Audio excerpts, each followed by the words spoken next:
শুধুমাত্র ক্ষমতায় থাকবার জন্য এদেশের কোটি কোটি মানুষের আবেগকে পুঁজি করে আপনি ইসলাম ধর্মের যে ক্ষতি করলেন, এপারে না হলেও দেখা হবে ওপারে। অপেক্ষায় রইলাম তোর শেষ বিচারের।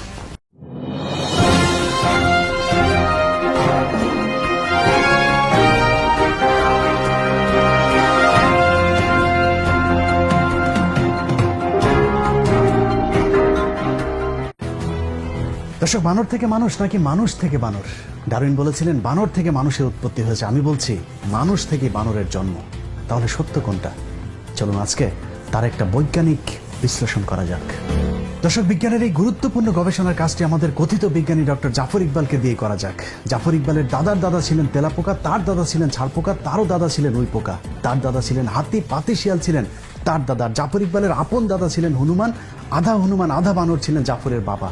আর ডারউইনের বিবর্তন নামক গভীর এবং সূক্ষ্ম প্রক্রিয়ার মধ্য দিয়ে যে পরিপূর্ণ বানরের জন্ম হয়েছে, তার নামে শিক্ষিত আবাল আমাদের জাফর ইকবাল।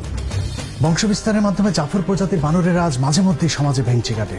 তাদের কথা নাইবা বললাম, কিন্তু আপনার ঘরেও আদর করে বাদর পুষছেন না তো? যে আপনার সন্তানের কথা বলছি। যে সমাজে জাফর ইকবাল আর শাহরিয়ার কবিরদের মতো জীবাণু ঘুরে বেড়ায়, সেই একই সমাজে বড় হচ্ছে আমার আপনার সন্তানেরা। সংক্রমণের আশঙ্কা তো আছেই, সেই সাথে আছে ভারতীয় আগ্রাসন।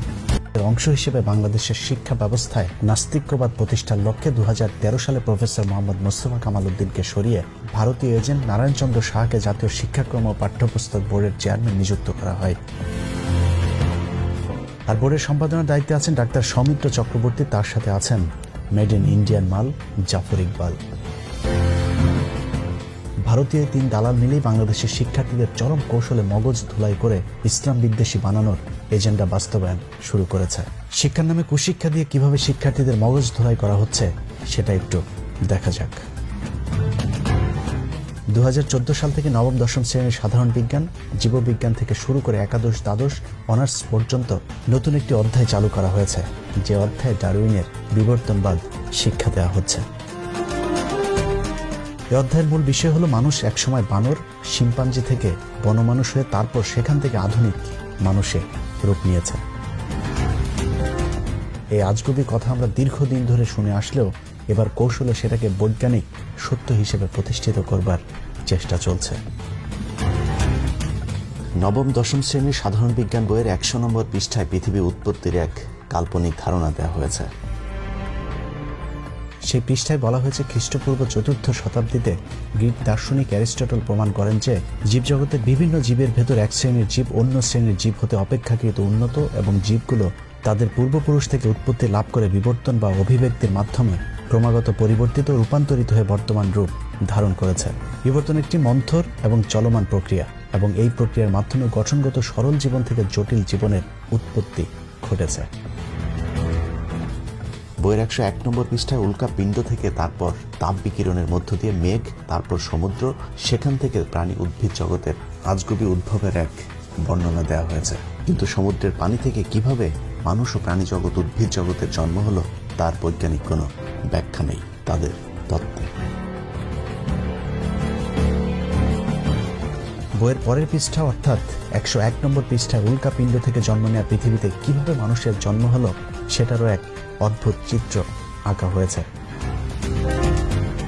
সেখানে দেখানো হয়েছে carbon die oxide, nitrogen, hydrogen, methane, ammonia, জলীয় বাষ্প, অ্যামাইনো অ্যাসিড, সেখান থেকে নিউক্লিক অ্যাসিড, প্রোটিন, নিউক্লিয় প্রোটিন, প্রোটোভাইরাস, ভাইরাস, ব্যাকটেরিয়া, সেখান থেকে প্রোটোজোয়া, তারপর বহুকোষী জীব, আর সেখান থেকেই উদ্ভিদ আর প্রাণীর জন্ম হয়েছে। বিবর্তনবাদের পক্ষে যুক্তি দেখাতে গিয়ে বইয়ের 103 নম্বর পৃষ্ঠায় কয়েকটি পশু পাখির সাথে মানুষের অস্থির তুলনা করে বলা হয়েছে বিবর্তনের মাধ্যমে এদের আকৃতির পরিবর্তন ঘটলেও এরা সবই এক জাত। কথিত বিবর্তনবাদের মাধ্যমে যে বিষয়টি শিক্ষার্থীদের শেখানোর চেষ্টা করা হচ্ছে তা হলো বানর কিংবা শিম্পাঞ্জি থেকে মানুষের জন্ম হয়েছে। প্রসঙ্গতই শিক্ষার্থীদের মনে প্রশ্ন আসতে পারে, তাহলে বানর বা শিম্পাঞ্জির মতো মানুষের লেজ কেন নেই? সে বিষয়টি পরিষ্কার করতে বইয়ের 104 নম্বর পৃষ্ঠায় একটি চিত্র এঁকে বোঝানো হয়েছে বাহ্যিকভাবে মানুষের লেজ না থাকলেও মেরুদণ্ডের শেষ প্রান্তে কক্সিক্স নামক একটি অঙ্গ বা লেজ আছে। জাফর ইকবাল, শাহরিয়ার কবির, মুনতাসির মামুনদের প্যান্ট খুলে চেক করলে হয়তো সেটার অংশবিশেষ পেলে পাওয়াও যেতে পারে। কোমলমতি শিক্ষার্থীদের কত বড় ডাহা মিথ্যা শিক্ষা দেওয়া হচ্ছে তার প্রমাণ বইয়ের 112 নম্বর পৃষ্ঠায়, যেখানে বলা হয়েছে পৃথিবীর সকল বিজ্ঞানীদের নিয়ে নাকি একটি জরিপ করা হয়েছিল। সেই জরিপে বিজ্ঞানীদের প্রশ্ন করা হয়েছিল পৃথিবীর এই পর্যন্ত যত বৈজ্ঞানিক তত্ত্ব বের হয়েছে তার মধ্যে সর্বশ্রেষ্ঠ তত্ত্ব কোনটি। সব বিজ্ঞানী নাকি বলেছেন সর্বশ্রেষ্ঠ তত্ত্ব ডারউইনের বিবর্তন তত্ত্ব। একই ভৌতিক দাবি কথিত বিজ্ঞান মনস্ক লেখক জাফর ইকবাল নিজেও প্রচার করে চলেছেন। পৃথিবীর সমস্ত সায়েন্টিস্ট মিলে ঠিক করেছেন যে ডারউইনের বিবর্তনের যে থিওরি সেটা হচ্ছে যে পৃথিবীর সবচেয়ে গুরুত্বপূর্ণ সায়েন্টিফিক থিওরি। জাফর ইকবালের এই তথ্য কত বড় ধোঁকাবাজি তার প্রমাণ নিউ ইয়র্ক টাইমসের 2016 সালের 21শে ফেব্রুয়ারি পত্রিকার একটি প্রতিবেদন, যেখানে 514 জন বিজ্ঞানী ডারউইনের বিবর্তন মতবাদের বিরুদ্ধে একটি পিটিশনে স্বাক্ষর করবার খবর ছাপা হয়েছে। পিটিশনে স্বাক্ষর করা বিজ্ঞানীদের মধ্যে 76 জন রসায়ন ও 63 জন পদার্থবিজ্ঞানী রয়েছেন, যারা MIT, Cambridge university, Berkeley university, Pennsylvania university, the university of Georgia, Ohio university, the university of ওয়াশিংটনের মতো পৃথিবীর শীর্ষস্থানীয় বিশ্ববিদ্যালয়ের গবেষক। একাদশ দ্বাদশ শ্রেণী জীববিজ্ঞান বইয়ের সবচেয়ে ডাহা মিথ্যা তথ্যটি 278 নম্বর পৃষ্ঠায়, যেখানে বলা হয়েছে বিবর্তন যে শুধু প্রাকৃতির কোলেই ঘটে তা নয়, গবেষণাগারে পরীক্ষামূলকভাবে নাকি বিবর্তন ঘটানো সম্ভব হয়েছে, আর এটিকে তারা বলছে বিবর্তনের বাস্তবতার প্রমাণ। বিবর্তনের বিপক্ষে এখন পর্যন্ত কোনো বৈজ্ঞানিক প্রমাণ খুঁজে পাওয়া যায়নি। জীবজগৎ সম্পর্কে আমাদের জ্ঞান যতই সমৃদ্ধ হচ্ছে, বিবর্তনকে অস্বীকার করা ততই অসম্ভব নাকি হয়ে পড়ছে। অথচ বাংলাদেশের পাঠ্যপুস্তকের দাবি অনুযায়ী পৃথিবীর কোনো বিজ্ঞানী আজ পর্যন্ত তাদের গবেষণাগারে বানর থেকে মানুষ রূপান্তর তো দূরের কথা, বানর থেকে একটি ক্ষুদ্র পিঁপড়াও তৈরি করে দেখাতে পারেনি। তবে বিজ্ঞানীরা মাইক্রো এভলিউশন প্রমাণ করতে পেরেছেন, যেমন ছোট গরুর জাত থেকে বড় গরুর জাতের রূপান্তর, কিংবা বড় আম গাছকে ছোট গাছের রূপান্তর। কিন্তু ছোট গরু থেকে বড় ছাগল কিংবা বড় ছাগল থেকে বড় ঘোড়ার রূপান্তরের চিন্তাও এখন পর্যন্ত বিজ্ঞানীরা করতে পারেনি। অথচ বাংলাদেশের কথিত বিজ্ঞানী ডক্টর জাফর ইকবালরা সেই মাইক্রো এভলিউশন বা বিবর্তনকে ম্যাক্রো এভলিউশন হিসেবে পাঠ্য বইয়ে শিক্ষার্থীদের পড়াচ্ছে। এত কিছুর পরেও যদি কিন্তু সম্ভবত হতেও পারে ধারণা করা হয় এরকম হাস্যকর অনেক কৌতুকে ভরপুর বর্তমান মাধ্যমিক, উচ্চ মাধ্যমিকের বিজ্ঞান শিক্ষার বইগুলো, যা বিজ্ঞানের সাথে পুরোপুরি সাংঘর্ষিক। নবম দশম শ্রেণীর জীববিজ্ঞান বইয়ের দ্বাদশ অধ্যায়ে জীবের বংশগতি ও বিবর্তন বোঝাতে গিয়ে শিম্পাঞ্জি, ওরাংওটাং ও ম্যাকক বানরের সাথে মানুষের মাথার খুলির একটি চিত্র আঁকা হয়েছে, যেখানে শিক্ষার্থীদের পড়ানো হচ্ছে জীবজগতের মধ্যে বিভিন্ন শ্রেণী বর্তমান এবং তারা তাদের পূর্বপুরুষ থেকে উদ্ভূত হয়ে বিবর্তন বা ক্রমবিকাশের মাধ্যমে ক্রমাগত পরিবর্তিত রূপান্তরিত হয়ে বর্তমান রূপ ধারণ করেছে। তার মানে কুকুর বানরের মতো মানুষও কোনো একটা প্রাণী থেকে জন্ম নিয়ে আজকের এই রূপ ধারণ করেছে। জীববিজ্ঞান বইয়ের 272 নম্বর পৃষ্ঠায় একটি চিত্র এঁকে দেখানোর চেষ্টা করা হয়েছে কিভাবে হাঁস, পাখি, মাছ, গাছের মতো একইভাবে ব্যাকটেরিয়া থেকে মানুষের উৎপত্তি হয়েছে। একাদশ দ্বাদশ শ্রেণীর জীববিজ্ঞান দ্বিতীয় পত্রের 471 নম্বর পৃষ্ঠায় জিন তত্ত্ব বিবর্তন বোঝাতে গিয়ে সমবৃত্তীয় অঙ্গের একটি সংজ্ঞা দেওয়া হয়েছে, যেখানে বলা হয়েছে যেসব অঙ্গ কার্যতভাবে একই ধরনের কিন্তু উৎপত্তি ও গঠনগতভাবে পৃথক তাদেরকে সমবৃত্তীয় অঙ্গ বলে। যেমন পতঙ্গ, পাখি ও বাদুড়ের ডানা, মৌমাছি ও কাঁকড়াবিছার হাল, মাছের পাখনা ও তিমি মাছের ফ্লিপার, অক্টোপাসের চোখ ও মানুষের চোখ ইত্যাদি। অর্থাৎ ঘুরে ফিরে কথা একটাই, সেটা হলো মানুষ এবং অন্যান্য প্রাণীর মধ্যে কোনো পার্থক্য নেই, সবার উৎপত্তি একই জায়গা থেকে হয়েছে। একই পৃষ্ঠায় বলা হয়েছে মানুষের দেহে 100টি নিষ্ক্রিয় অঙ্গ আছে, যেগুলো নাকি মানুষের পূর্বপুরুষদের ক্ষেত্রে সক্রিয় ছিল, এখন তা নিষ্ক্রিয় এবং বিবর্তনের সাথে সাথে কোনো এক সময় সেগুলো বিলুপ্ত হতেও পারে। অথচ আধুনিক চিকিৎসা বিজ্ঞানও আজ পর্যন্ত মানবদেহের কোনো অঙ্গকেই অপ্রয়োজনীয় মনে করার দাবি করেনি। বইয়ের 473 নম্বর পৃষ্ঠায় শরীরবৃত্তীয় প্রমাণের অধ্যায়ে একেবারে বৈজ্ঞানিকভাবে প্রমাণ করা হয়েছে মানুষের আদি পিতা বানর।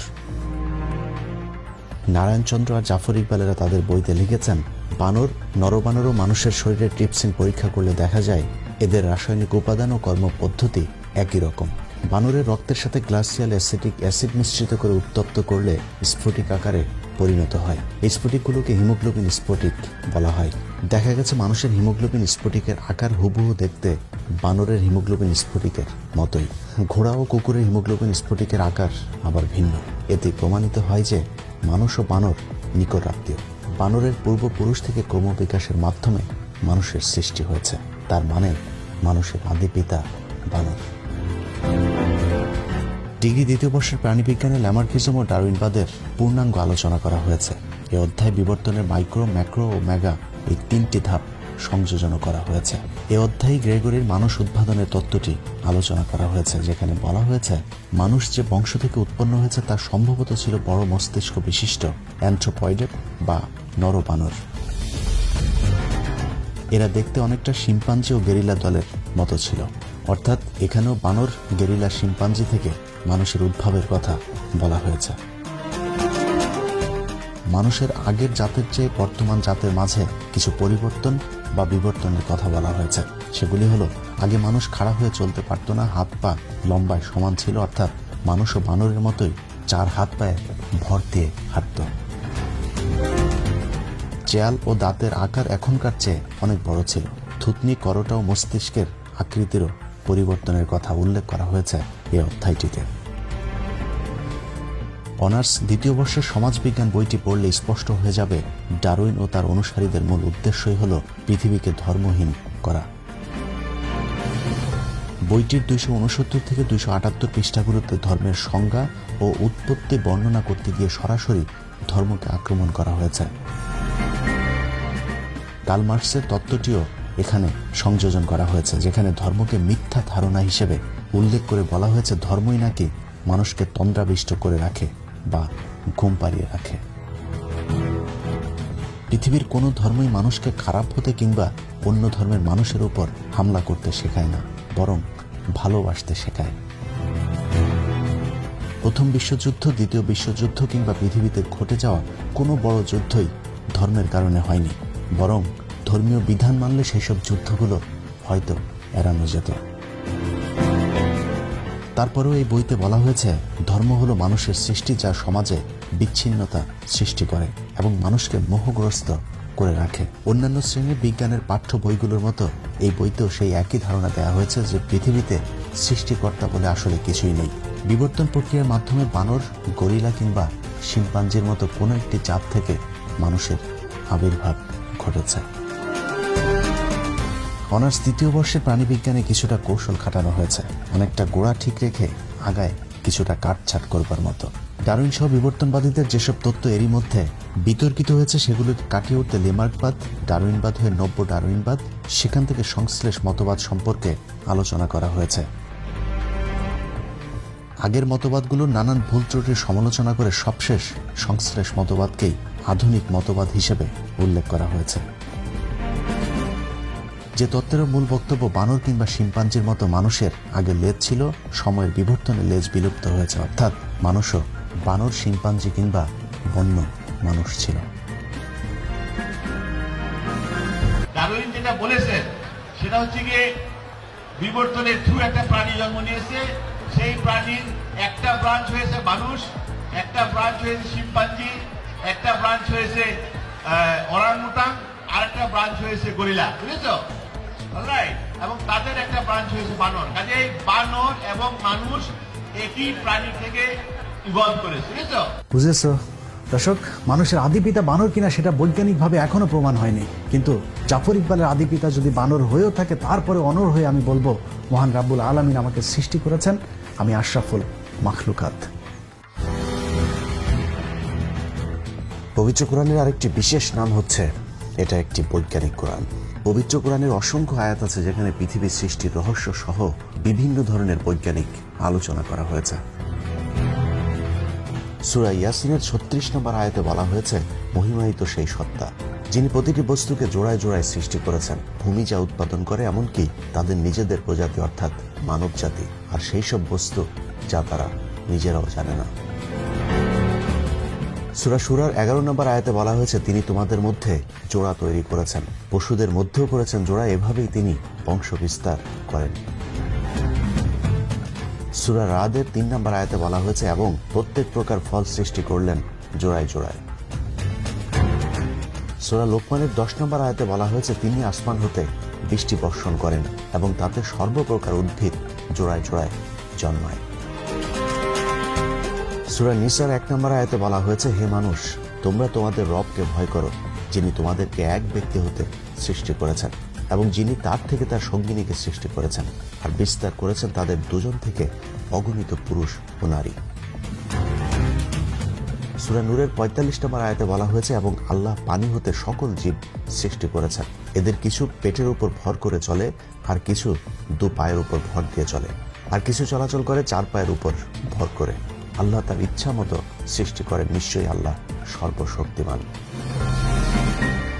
এভাবে কোরআনের বিভিন্ন জায়গায় পৃথিবী, মানুষ ও জীবজন্তু সৃষ্টির রহস্য সম্পর্কে আলোচনা করা হয়েছে, যার কোনোটি আজ পর্যন্ত আধুনিক বিজ্ঞান ভুল বলে প্রমাণ করতে পারেনি। যেগুলো নিয়ে এখনো বিতর্ক আছে কিংবা যেগুলো এখনো অনাবিষ্কৃত আছে, সেটাও আমাদের মানুষের ব্যর্থতা, কোরআনের নয়। একজন মুসলমান হিসাবে বিজ্ঞানের কোনো আবিষ্কার যদি কোরআনের বিরুদ্ধেও যায়, তাহলেও মনে রাখতে হবে, ভুল যদি করে থাকে বিজ্ঞান করছে, কোরআন নয়। কারণ বিজ্ঞানের এমন অনেক আবিষ্কারই আছে যেটা কালের বিবর্তনে মিথ্যা বলে প্রমাণিত হয়েছে, কিন্তু 14,000 বছর আগের কোরআনের একটি শব্দ আজ পর্যন্ত ভুল বলে প্রমাণ হয়নি। দর্শক, তার মানে বিবর্তনবাদ নামের বিতর্কিত তত্ত্ব যদি সত্য হয়, তাহলে অসত্য প্রমাণিত হবে কোরআনের অন্তত হাফ ডজন আয়াত। কিন্তু 1,500 বছর আগে লেখা অবৈজ্ঞানিক এক বই কোরআন দিয়ে কি 2021 সালের পৃথিবী চলবে? তাই চলুন কোরআন বাদ দিয়ে বিজ্ঞান নিয়ে আলোচনা করে দেখি আমাদের আধুনিক ছেলে মেয়েদেরকে অত্যাধুনিক বিজ্ঞানী জাফর ইকবালেরা বিজ্ঞান শেখানোর নামে কিভাবে অজ্ঞান করছে। নবম শ্রেণী থেকে অনার্স পর্যন্ত আমাদের দেশের জাতীয় পাঠ্যপুস্তকের এতক্ষণের আলোচনা যদি পর্যালোচনা করা হয়, তাহলে যা দাঁড়াবে তা হলো ভাইরাস থেকে ব্যাকটেরিয়া, তারপর প্রোটোজোয়া হয়ে বহুকোষী, সেখান থেকে প্রাণী জগৎ ও উদ্ভিদ জগতে জন্ম হয়েছে। বৈজ্ঞানিকভাবে কোনো ব্যাখ্যা না দিয়েই বলা হয়েছে কোনো না কোনো একভাবে প্রাণী তার প্রাণ পেয়েছে, আর সেই প্রাণীর মধ্য থেকে কোনো একটি প্রাণী থেকে বানর, শিম্পাঞ্জি, গেরিলা, ওরাংওটাং এবং মানুষ উৎপত্তি হয়েছে। মানুষেরও বানর ও শিম্পাঞ্জির মতো কোনো এক সময় লেজ ছিল। বিভিন্ন বিবর্তনের মাধ্যমে মানুষ বর্তমান লেজবিহীন রূপ পেয়েছে। আধুনিক মানুষের ঠিক আগের প্রজাতিকে ক্রোম্যাগনন এবং তার ঠিক আগের প্রজাতিকে বলা হয়েছে নিয়েন্ডারথাল প্রজাতি। নিয়েন্ডারথাল প্রজাতির মানুষের উৎপত্তি দাবি করা হয়েছে 1 লাখ বছর পূর্বে। তাদের যুক্তি হিসেবে 1865 সালে পাওয়া 75,000 বছর আগের পাওয়া মানুষের একটি জীবাশ্মকে তুলে ধরা হয়েছে, এবং সেটাকে নিয়েন্ডারথাল প্রজাতির মানুষের সবশেষ জীবাশ্ম হিসাবে দাবি করা হয়েছে। অর্থাৎ 75,000 বছরের পরে নিয়েন্ডারথাল প্রজাতির মানুষের অস্তিত্ব পৃথিবীতে ছিল না। এর পরের প্রজাতি হিসাবে দাবি করা হয়েছে ক্রোম্যাগনন। তাদের বিলুপ্তির কথা বলা হয়েছে এখন থেকে 10,000 বছর পূর্বে। অর্থাৎ 75,000 বছর থেকে 10,000 বছরের এর মাঝামাঝি কোনো একটা সময় আধুনিক মানুষের উৎপত্তি হয়েছে। সেটা হতে পারে 75,000 বছর আগে, হতে পারে 10,000 বছরের ঠিক আগে। তাদের সেই দাবি অনুযায়ী আধুনিক মানুষের বয়স হয়তো 30,000 বছর আগের। এবার দেখা যাক তাদের সেই যুক্তি কতটা সত্যি। 2018 সালের জানুয়ারি 26 তারিখে ইউএস জার্নালের এক প্রবন্ধে 1,74,000 থেকে 1,88,000 বছরের পুরাতন মানুষের একটি জীবাশ্ম আবিষ্কারের কথা বলা হয়েছে। 2017 সালের জুনের 10 তারিখে স্টিফেন অ্যান্ডারসন তার এক প্রবন্ধে লিখেছেন, 3 lakh years old human fossil found in Morocco challenge our understanding of evolution. অর্থাৎ 3 লাখ বছর আগে পাওয়া মানুষের দেহের ধ্বংসাবশেষ বর্তমান বিবর্তনবাদীদেরকে চ্যালেঞ্জ ছুড়ে দিয়েছে। নিউ চায়না 2019 সালের জানুয়ারির 2 তারিখে একটি রিপোর্ট প্রকাশ করেছে, যেখানে 90 বছর আগের মানুষের একটি দেহাবশেষের ছবি দেয়া হয়েছে। এভাবে একের পর এক আধুনিক মানুষের জীবাশ্মের আবিষ্কার বিবর্তনবাদীদের 10,000 থেকে 75,000 বছরের মধ্যে আধুনিক মানুষের উৎপত্তি এমন ধারণাকে লণ্ডভণ্ড করে দিচ্ছে। এর বাইরেও ডারউইনবাদীরা বিবর্তনের যে কটি মূল যুক্তি দাঁড় করিয়েছে, তার সবকটি বৈজ্ঞানিকভাবে মিথ্যা প্রমাণিত হয়েছে। বিবর্তনবাদীদের সবচেয়ে প্রধান দাবিটির মূল উপড়ে দিয়েছেন কেভিন অ্যান্ডারসন। বিখ্যাত এই জীববিজ্ঞানী তার প্রবন্ধে লিখেছেন, জীবন আসে জীবন থেকে, এটা জীববিজ্ঞানের প্রধান মৌলিক নিয়ম। কিন্তু বিবর্তনবাদ সেই মৌলিক নিয়মকেই লঙ্ঘন করেছে। নিষ্প্রাণ বস্তু থেকে কখনোই প্রাণ আসে না। যেহেতু প্রথম প্রাণীর দেহে কিভাবে প্রাণ এসেছিল সেটা বিবর্তনবাদীরা এখনো প্রমাণ করতে পারেনি, সেহেতু তাদের এই ধারণাটি বিভ্রান্তিকর। কেভিন অ্যান্ডারসন চ্যালেঞ্জ ছুড়ে বলেছেন, আমি পৃথিবীর সকল বিজ্ঞানীদেরকে প্রাণী দেহের সকল অণু, যেমন শর্করা, অ্যামাইনো অ্যাসিড, লিপিড, এ সব কিছু দিয়ে বলবো তারা যেন গবেষণায় একটি প্রাণ তৈরি করে দেখান। এখন পর্যন্ত সমসাময়িক জেনেটিক্স, কোষ জীববিজ্ঞান, ইপিজেনেটিক, আণবিক জীববিজ্ঞান ও জৈব রসায়নবিদদের গবেষণায় লাখ লাখ ডলার খরচ করে প্রাণের উৎপত্তির যে গবেষণা চালানো হচ্ছে তার ফলাফল এখনো শূন্য। কেভিন অ্যান্ডারসন বলেছেন, সুনির্দিষ্টভাবে বলা না গেলেও এতটুকু বলা যায়, আমাদের গবেষণার নাগালের বাইরের কোনো এক শক্তি থেকে পৃথিবীতে প্রাণ এসেছে। কিন্তু কোথা থেকে প্রাণ এসেছে সে আবিষ্কার হয়তো আজীবন অনাবিষ্কৃতই থেকে যাবে। টাইমস ম্যাগাজিনের এক জরিপে দেখা গেছে, মার্কিন যুক্তরাষ্ট্রের 30,000-এরও কিছু বেশি সংখ্যক কলেজ শাখার বিজ্ঞান শিক্ষক ডারউইনের এই মতবাদকে বিশ্বাস করেন না। হার্ভার্ড বিশ্ববিদ্যালয়ের গবেষণায় অংশ নিয়ে যুক্তরাষ্ট্রের 1 লাখ শিক্ষক বলেছেন, বাইবেলের ইন্টেলিজেন্ট ডিজাইন তত্ত্ব ডারউইনের বিবর্তন তত্ত্বের গুরুতর বৈজ্ঞানিক বিকল্প। 5,70,000 মার্কিন চিকিৎসক দাবি করেছে কোনো এক ঐশ্বরিক শক্তির অলৌকিক সৃষ্টি মানুষ। দেশটির 60% চিকিৎসক ডারউইনের মতবাদকে সরাসরি প্রত্যাখ্যান করেছেন। 1997 সালে নিউ ইয়র্ক টাইমসের এক সংবাদে বলা হয়েছিল, পৃথিবীর 2.5 মিলিয়ন বিজ্ঞানী ও প্রকৌশলী সৃষ্টিকর্তায় বিশ্বাস করেন, যা ছিল পৃথিবীর ওই সময়ের মোট বিজ্ঞানী ও প্রকৌশলীর 40%। 2017 সালে এই সংখ্যা দাঁড়ায় 6.2 মিলিয়ন। তারা মনে করেন সৃষ্টিকর্তার অস্তিত্ব ও ডারউইনের মতবাদ একসাথে চলতে পারে না। অর্থাৎ সৃষ্টিকর্তায় বিশ্বাসী বিজ্ঞানীদের সংখ্যা দিনকে দিন বেড়েই চলেছে। ডারউইনের আগেও পরে অনেক বিজ্ঞানী যাদেরকে পদার্থবিজ্ঞানের জনক বলা হয়, তাদের বেশিরভাগই স্রষ্টায় বিশ্বাস করেন এবং তারা প্রাকৃতিকভাবে মানুষের উৎপত্তির এই তত্ত্ব অস্বীকার করেছেন। যাদের মধ্যে উল্লেখযোগ্য Copernicus, Bacon, Kepler, Galileo, Harvey, Boyle, Huygens, Newton, Linnaeus, Cuvier, Dalton, Faraday, Pasteur, Joly, Kelvin, Lister and Carver. অক্সফোর্ডের জেনেটিক্স ডিপার্টমেন্টাল অব পলিশ একাডেমির বিজ্ঞানী ম্যাসেজ গ্যারটিক বলেছেন, মার্ক্সবাদী ক্যাথলিক দার্শনিকেরা ডারউইনবাদকে রক্ষা করার মিশনে নেমেছে। প্ল্যান্ট জেনেটিস্ট জন স্যানফোর্ড বলেছেন, ডারউইনের বিবর্তনবাদ কোনো বিজ্ঞান নয়, এটা একটা রাজনৈতিক দর্শন। অতি সম্প্রতি অক্সফোর্ডের জীববিজ্ঞানের অধ্যাপক ডক্টর ড্যানিশ নোবেল কাটছাঁট করা নব্য ডারউইনবাদকেও অস্বীকার করেছেন। যুক্তরাষ্ট্রের ডালাসে দ্য ইনস্টিটিউট ফর ক্রিয়েশন রিসার্চের বিজ্ঞানীরা ডারউইনবাদের মতবাদকে নাস্তিক তৈরির তত্ত্ব হিসাবে আখ্যা দিয়েছেন। তাদের মতেও এটি একটি রাজনৈতিক মতবাদ, যা মানুষকে ধর্মহীন করে যৌনতা, সমকামিতা সহ নানা অপরাধের দিকে ধাবিত করছে। ধর্মের নানান ভালো বিধিনিষেধ আছে, কিন্তু নাস্তিকবাদের মধ্যে সমাজকে ভালো কিছুই দেয়ার নেই। কিন্তু বর্তমান পৃথিবীতে বৈজ্ঞানিকভাবে এগিয়ে থাকা প্রতিটি দেশ ডারউইনের মিথ্যাই বিবর্তনবাদকে তাদের পাঠ্য তালিকা থেকে বাদ দিয়ে দিয়েছে। খোদ মার্কিন যুক্তরাষ্ট্রের ফ্লোরিডা, ইলিয়ন, ক্যানেকটি, মিসিসিপি, ওকাহামা এই 5টি অঙ্গরাজ্যে বিবর্তনবাদকে 2004 সাল থেকে তাদের পাঠ্য বইয়ে নিষিদ্ধ করেছে। আরও 3টি অঙ্গরাজ্যে বিবর্তনবাদের বিরুদ্ধে মামলা আদালতে চলমান। বর্তমান পৃথিবীকে জ্ঞান বিজ্ঞানের নেতৃত্ব দেয় ইহুদিদের দেশ ইসরায়েলে বিবর্তনবাদ সংশোধন করা হয়েছে। বিজ্ঞানে এগিয়ে যাওয়া আরেক দেশ তুরস্কে বিবর্তনবাদ পড়ানো একেবারে নিষিদ্ধ। প্রেসিডেন্ট এরদোয়ান বলেছেন, এসব মিথ্যা তত্ত্ব শিক্ষা দেওয়ার পরিবর্তে আমাদের শিশুদের প্রয়োজনীয় বিজ্ঞান শিক্ষা দেওয়া উচিত। দক্ষিণ কোরিয়া সেদেশে বিবর্তনবাদ সিদ্ধান্তের চূড়ান্ত অনুমোদন উপস্থাপন করেছেন।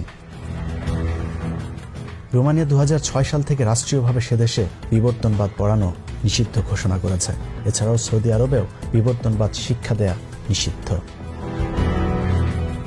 নারায়ণচন্দ্র সাহা, জাফর ইকবালদের আদি পিতার দেশ ভারতে বিবর্তনবাদ শিক্ষা বাতিলের দাবি করেছে সেদেশের বর্তমান জুনিয়র শিক্ষামন্ত্রী সত্যপাল। এনডিটিভির বরাত দিয়ে সমকাল পত্রিকা 2018 সালের 22 জানুয়ারি একটি খবর ছেপেছে। সেই খবরে প্রকৃতি বিজ্ঞানী চার্লস রবার্ট ডারউইনের বিবর্তনবাদ তত্ত্ব বৈজ্ঞানিকভাবে ভুল দাবি করেছেন সত্যপাল সিং। তাই স্কুল কলেজের টেক্সট বুক থেকে সেই সূত্রটি সরানো প্রয়োজন বলে মন্তব্য করেছেন এই প্রভাবশালী মন্ত্রী। আমাদের স্কুল কলেজের টেক্সট বুক থেকে এই সূত্রটি সরানো প্রয়োজন মন্তব্য করে তিনি আরও বলেন, আমাদের পূর্বপুরুষেরা কোথাও উল্লেখ করেননি যে তারা একটি বন্য মানুষকে মনুষ্য সন্তানের রূপান্তর হতে দেখেছে। দর্শক, বিজ্ঞানের নামে মিথ্যা তথ্য দিয়ে যে অসত্য তথ্য আমাদের শিশুদেরকে শেখানো হচ্ছে, তাদের দেখানো পথে যদি ভবিষ্যৎ প্রজন্ম চলতে থাকে তাহলে বলতেই হয় আগামী 10 বছরের মধ্যে এদেশের ধর্মের প্রতি বিশ্বাস করা মানুষ খুঁজে পাওয়া অবিশ্বাস্য হয়ে যাবে। প্রিয় দর্শক, এসব থেকে বাঁচার জন্য আমাদের সকলের সম্মিলিত প্রচেষ্টা প্রয়োজন। আমি আমার জায়গা থেকে বিবর্তনবাদের মাধ্যমে কিভাবে মানুষকে নাস্তিকতার দিকে ঠেলে দেওয়া হচ্ছে সেটা বোঝানোর চেষ্টা করেছে। কতটুকু পারলাম জানি না, যদি পেরেও থাকি তারপরেও আমার মতো ক্ষুদ্র একজন মানুষের 15 মিনিটের বৈজ্ঞানিক অনুসন্ধান এদেশের পাঠ্যপুস্তক থেকে বিবর্তনবাদের পরিবর্তন করতে পারবে না।